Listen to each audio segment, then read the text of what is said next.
தந்தி தொலைக்காட்சி நேயர்களுக்கு வணக்கம். நல்லதை சொல்வோம், நல்லதை செய்வோம், நல்லதே நடக்கும். இன்று 6/2/2026 வெள்ளிக்கிழமை அஸ்தம் நட்சத்திரம் இரவு 2:28 வரை பிறகு சித்திரை.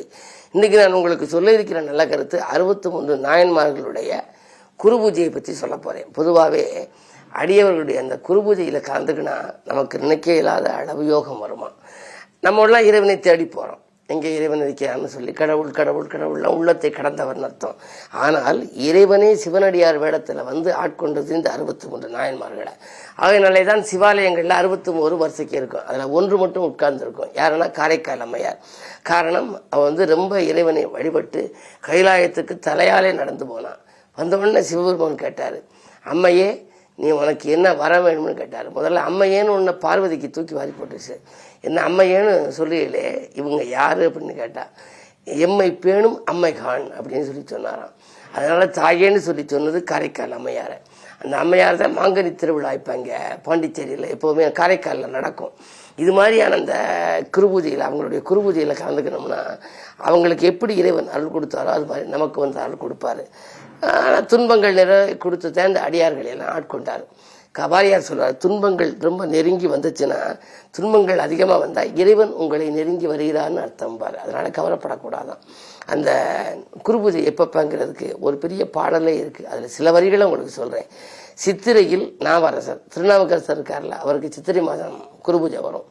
வைகாசி சம்பந்தர், ஆனியிலே மணிவாசகர், ஆடியிலே சுந்தரராம், ஆவணியில் சிறு துணையார், புரட்டாசி திருநாளை போவார், அதாவது நந்தனார், ஐப்பசியில் பூசலார், கார்த்திகையில் கணம்புல்லர், மார்கழியில்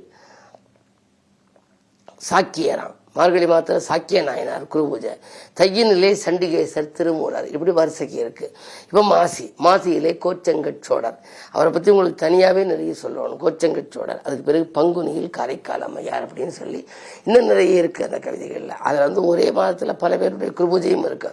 இது மாதிரியான நாயன்மார்களுடைய குருபூஜையில் கலந்துக்கலைனாலும் கூட சிவாலயம் போகிற போது 63 நம்ம கும்பிட்டுருவோம். 63 கும்பிட்டு தான் உள்ளே போகணுமா. பிள்ளையாரை கும்பிட்டு 63 கும்பிட்டு நந்தியை கும்பிட்டு, நந்தியம் பெருமானே உன்னுடைய எஜமானனாகிய சிவனை பார்க்கிறேன்னு சொல்லி கும்பிட்டு திரும்பி வருகிற பொழுதும் நந்தியை கும்பிட்டு, நான் நேரமாச்சு, நந்திக்கு தீபமாச்சு, பிரகாரம் 3 ஆச்சு, போய் வருகிறேன் சண்டிகேஸ்வரானே சண்டிகேஸ்வரர் சொல்லிக்கணுமா. இப்படி வந்தால் நம்முடைய வாழ்க்கையிலே மிக அற்புதமான பலன்கள் கிடைக்கும். எவையெல்லாம் நமக்கு வேண்டியது இருக்கிறதோ அவையெல்லாம் இறையருளால் நமக்கு சித்திக்கும் என்று சொல்லி இந்திய ராசி பலன்களை இப்பொழுது உங்களுக்கு வழங்கப் போகின்றேன்.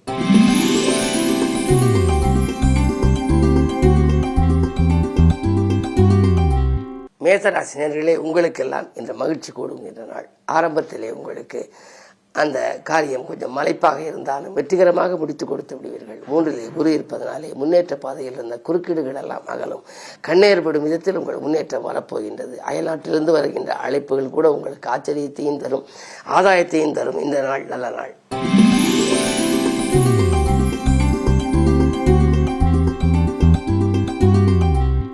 ரிஷபராசினியர்களே, உங்களுக்கு ஒளிமயமான எதிர்காலத்திற்கு உறுதுணை புரிகின்ற நாள். கிரகங்கள் சாதகமாக இருக்கிறது. உங்களுடைய ராசிநாதன் சுக்கிரன் செவ்வாயோடு இணைந்திருக்கிறார். 7-12 அதிபதி. எனவே வாழ்க்கை துணையை தேர்ந்தெடுப்பதில் இருந்த தடைகள் அகலும்.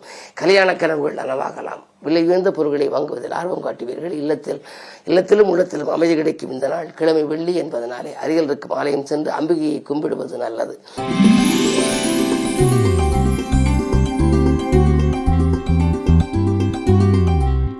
மிதுனராசினியர்களே, ராசியிலேயே குரு பகவான் இருக்கின்றார். விரயத்திற்கேற்ற வரவு உண்டு. வீடு மாற்றம் பற்றியும் சிந்திப்பீர்கள். கொடுக்கல் வாங்கல்கள் ஒழுங்காகும். பெற்றோர்களில் கொஞ்சம் அக்கறை தேவை. பராமரிப்பு செலவு, வாகனத்திற்காக கொஞ்சம் செலவிடக்கூடிய சூழல் உருவாகலாம். 3ல் கேது இருப்பதால் அண்ணன் தம்பிகளுக்குள் இருக்கும் அரசல் புரசல்கள் மாற கொஞ்சம் விட்டு கொடுத்து செல்ல வேண்டிய நாள் இந்த நாள்.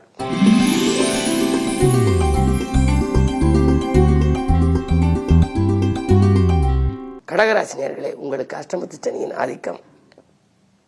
சப்தமஸ்தானத்தில் செவ்வாய். எனவே வாழ்க்கை தேவையை பூர்த்தி செய்து கொள்வதில் கொஞ்சம் கடினம். சேமிப்புகள் கரையலாம். செலவுகள் கொஞ்சம் அதிகரிக்கலாம். எதையும் திட்டமிட்டு செய்ய இயலாது.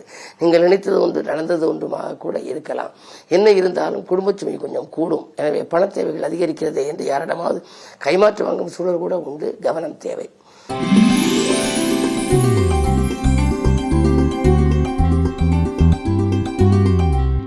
சிம்மராசினியர்களே, உங்களுக்கு ஜென்மத்தில் கேது, 7லே ராகு.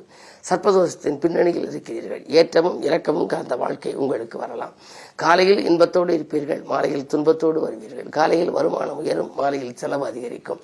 எனவே கவலை என்ற மூன்றெழுத்து உங்களை ஆட்கொள்ளும் நேரம். இந்த நேரத்தில் நீங்கள் சர்ப்ப சந்தி பரிகாரங்களை முறையாக செய்ய வேண்டும். யோக வளம் பெற்ற நாளிலே அதற்குரிய நாகஸ்தலங்களுக்கு சென்று செய்து வந்தால் நல்லது நடக்கும்.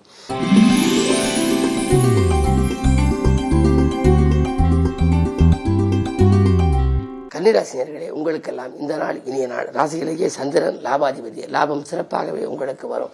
எதை தொட்டாலும் தொட்ட காரியங்களில் வெற்றி கிடைக்கும். தேர்ந்தெடுத்த கடம் எதுவாக இருந்தாலும் அதிலும் உங்களுக்கு அனுகூலங்கள் உண்டு.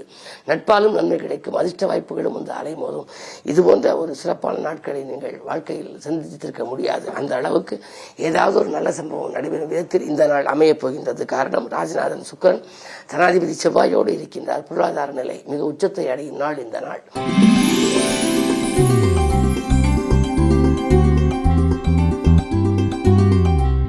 துலாம் ராசினியர்களே, உங்களுக்கெல்லாம் இன்றைக்கு மக்கள் செல்வங்களால் மகிழ்ச்சி கூடுகின்ற நாள். சிக்கல்களிலிருந்தும் சிரமங்களிலிருந்தும் விடுபடுவீர்கள். மாற்று கருத்துரையோர் மனம் மாறுவார்கள். கூட்டு முயற்சியிலிருந்து விலகி தனித்து இயங்கலாமா என்று சிந்திப்பீர்கள். திருமண முயற்சிகள் கூட ஒரு சிலருக்கு கைகூடலாம். குரு பார்வை இருப்பதனாலே வரங்கள் வாயில் தேடி வருகின்ற இந்த நாள் நல்ல நாள்.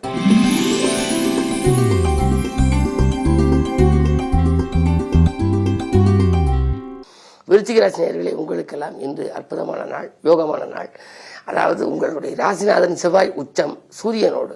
சூரியன் தொழில் ஸ்தானாதிபதி. தொழில் வளம் மிகச்சிறப்பாக இருக்கும். தொட்டது வெற்றி பெறும்.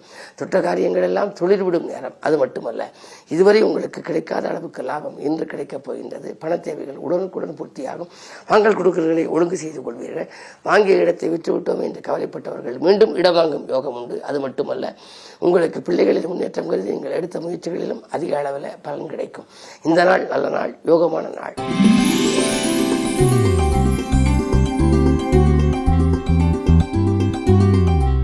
தனுசு ராசினியர்களே, உங்களுக்கெல்லாம் இன்றைக்கு வீடு மாற்ற சிந்தனைகள் மேலோங்கும் நாள். வெளிநாட்டு பயணத்திலும் நீங்கள் விருப்பம் கொள்வீர்கள்.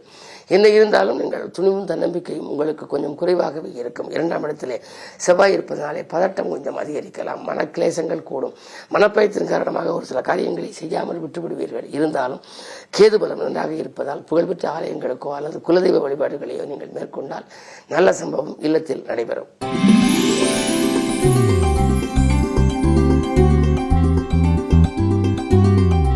மகர ராசினியர்களே, உங்களுக்கு ராசியிலேயே அஷ்டமாதிபதி சூரியன். அலைச்சலுக்கேற்ற ஆதாயம் கிடைக்காது. விரயங்கள் கூடுதலாக இருக்கும். வீண் பழிச்சுமையும் உங்களுக்கு வரலாம். பொது வாழ்வில் இருப்பவர்களுக்கு வீண் பழிகளுக்கு ஆளாக நேரிடும்.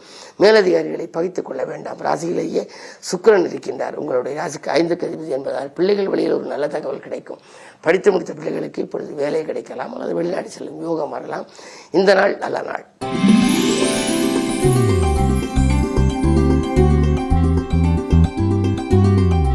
கும்பராசினியர்களே, உங்களுக்கு சந்திராஷ்டமம். எது செய்தாலும் கொஞ்சம் யோசித்தும் இறைவனை பூஜித்தும் செய்ய வேண்டும். நிதானத்தோடு செய்தால்தான் உங்களுக்கு எதிலும் வெற்றி கிடைக்கும். அது மட்டுமல்ல, அருகில் இருப்பவர்களின் அனுசரிப்பு குறையும். உத்தியோகம் சம்பந்தமாக நீங்கள் பணிநீக்கம் செய்யப்படும் அளவுக்கு கூட ஏதாவது ஒரு பிரச்சனைகள் வரலாம். அது மட்டுமல்ல, மறுக்கப்பட்ட சில சலுகைகளையும் நீங்கள் மீண்டும் மீண்டும் கேட்டு இன்னும் உத்தியோகத்தில் உங்களுக்கு மேலதிகாரிகள் சலுகைகளை தர மறுக்கலாம். எனவே மனக்கிளேசம் ஏற்பட்டு வேறு வேலைக்கு செல்லலாமா என்று கூட முடிவெடுப்பீர்கள். இருந்தாலும் சனி விலகும் வரை பொறுமையாக இருப்பது நல்லது.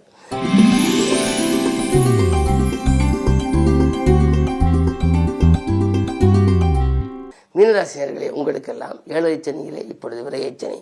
இன்னும் ஒரு மாத காலம் இருக்கிறது. இன்றைக்கு 6/2/2026 6/3/2026 உங்கள் ராசிக்கு ஜென்மச்சனியாக சனி வரப்போகின்றார். அதுவரை விரயங்கள் ஏற்பட்டாலும் அதற்கு பிறகு உங்களுக்கு ஜென்மச்சனி ஆரோக்கியத்தை தொல்லை இருக்குமே தவிர வேறு எந்த வழிகளிலும் உங்களுக்கு பாதிப்புகள் ஏற்படாது. பொதுவாக இன்று மாமன் மைத்துன வழியில் இருந்த மனக்கசப்புகள் வாரம். கருந்த சேமிப்புகளை ஈடுகட்டுவீர்கள். அதே நேரத்தில் ராகு 12 இருப்பதால் எதிர்பாராத தனலாபம் உண்டு. புதிய கூட்டாளிகள் வந்திணைந்து பொருளாதாரத்தை பெருக்கிக் கொடுப்பார். மேலும் விவரங்கள் அறிய தினத்தந்தி படியுங்கள்.